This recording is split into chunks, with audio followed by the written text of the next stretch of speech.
Hey there, welcome to another classic game room lap of awesome in Gran Turismo 6 on PlayStation 3 using the Thrustmaster T300RS and an Rseat Evo, where I'm driving one of my all-time favorite cars in the Gran Turismo series. And not just because I like the look of it or anything, it doesn't have an extra cool factor like the El Camino or the Countach or something. The RUF, or the RUF RGT 2000 here, is the most insanely fun car to drive because you drive it in a way that would kill you in real life and it rewards you in the video game. You drive this car like a maniac and it just responds in a different way than any other car in the game. If it seems like you're going to spin out, just accelerate. It sort of straightens itself out. You feed this car evil and it gets stronger. I like that. And it kicks ass in this race. I'm actually not very good at this course. The, what is this, Willow Springs. I have a tendency to slide off the track in this course. And the roof, I think it's pronounced roof, is better in the city courses and the tighter courses because you can really corner in this thing where you just come into a corner and just accelerate. And it's like the car just starts to spin out, but then ends up going straight like an arrow. It's like a cannon. This thing is amazing.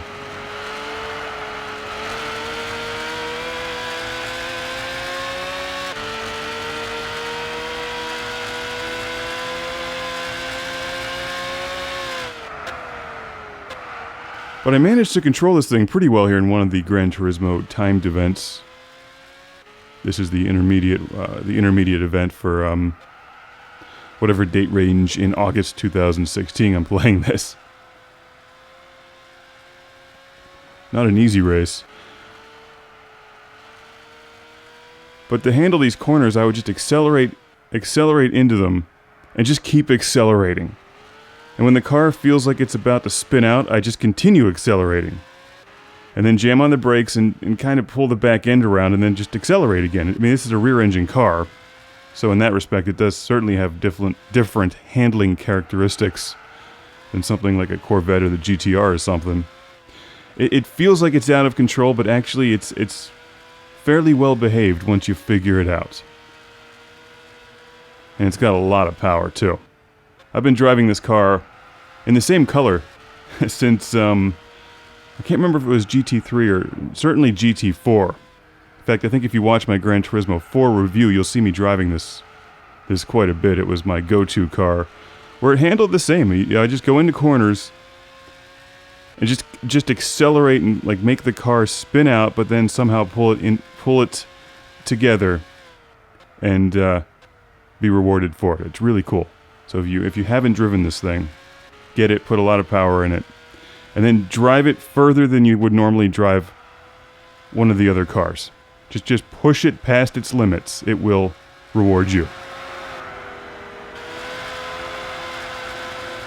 Here I am coming around a corner, remarkably under control, pretty quick, passing all of these lesser vehicles, Ferrari, Corvette, out of my way. Whoops. See? Slid off the track, but that's okay. No major harm there. This corner right here is pretty tricky. Jam on the gas there. And I do throw on the brakes here before this left. But now I'm just crunching the gas pedal. And I can't see it there, but there's a right. So, thanks to that sun glare, I just drive right through it. And I can easily out-corner these two cars with a wide sweeping right. And this gets a little tighter here at the end, so you gotta watch the end. It's easy to just completely mess this up and shoot way off the track, but I'm gonna slow down here a little bit. No, actually I think I bumped him there. I can accelerate much faster than these other cars in the corners. And I believe that last car ahead of me there is a GTR. Another one of my favorite cars.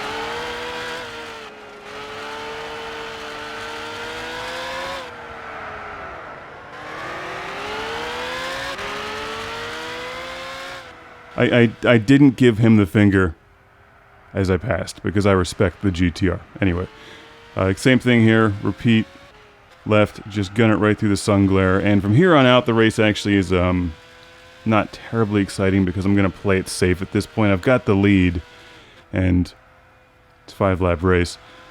It's unlikely anything is going to pass me unless I mess up. So I'm not going to push it quite as hard. But the thing with this car, and kind of like one of those Indy cars or the F1, you have to push it hard or else it doesn't corner well. Must be a rear engine thing. I haven't actually driven a real rear engine car before. So you get in these corners. If you slow down too much, it just doesn't do much for you. You just accelerate wildly, and it manages to work itself out. So driving it slow is not the easiest thing to do, actually. But I didn't want to drive like a complete maniac, lest I spin out and then lose the race. And since I'm taking a lot of lap and car requests from Twitter and Patreon right now, I need some extra funds in the game to buy these cars. So I've got to win this race and get my bucks, my multiplier, since I've been playing several days in a row. And like I said, there's no chance anything is going to pass me unless I screw up. So I actually almost screwed up there. Came in a little fast. Taking it easy there. That's a nice looking car. For some reason, I bought that in green, or I made it green years ago, like 10, 15, almost 15 years ago, I guess, in one of the other Gran Turismos. And I've always bought this car in every other game and made it that same color. And it's a shame it doesn't have the cockpit view. I was actually reading the car list last night for the new Gran Turismo. I hope, well, I see that there's a number of cars. I didn't see a complete list, but I hope this car returns. It's one of my favorites. Definitely a big favorite. So thanks for watching. See you next time. If you're going to buy the game anyway, buy it through ClassicGameRoom.com. Classic Game Room is supported by fans on Patreon. Thank you. Now prepare for the Lord Carnage Club, where I celebrate these backers on Patreon by shouting their name in a volcano! Derek Langley. Beer is the trick. Steven Chucknick. From New Jersey. Michael Fernandez. People not named Michael Fernandez aren't Michael Fernandez. Al Stiver. Woo! EDM! Jason from British Columbia. Philip Strabenmuller from Vienna, Austria. Cue the thunder. Jeff, Captain Dauntless, Briar. Cue the lava. I don't know what lava sounds like. It sounds like this. Jack Stavris from Australia. Ohad Kane, Master of Thunder. Chip Sankvale, Fighter of Space Bees. Woo! Rick DeBarros gets the extra disco. Michael and Ariana Nelson, Fighters of the Future. That's enough disco, because now it's time to shout, Busy Signal! That's right, and keep the volume loud and the party rocking for Sean Zoltek. Really? No. Sean Zoltek! Sergio Matthias Hergert! Tubular. Will.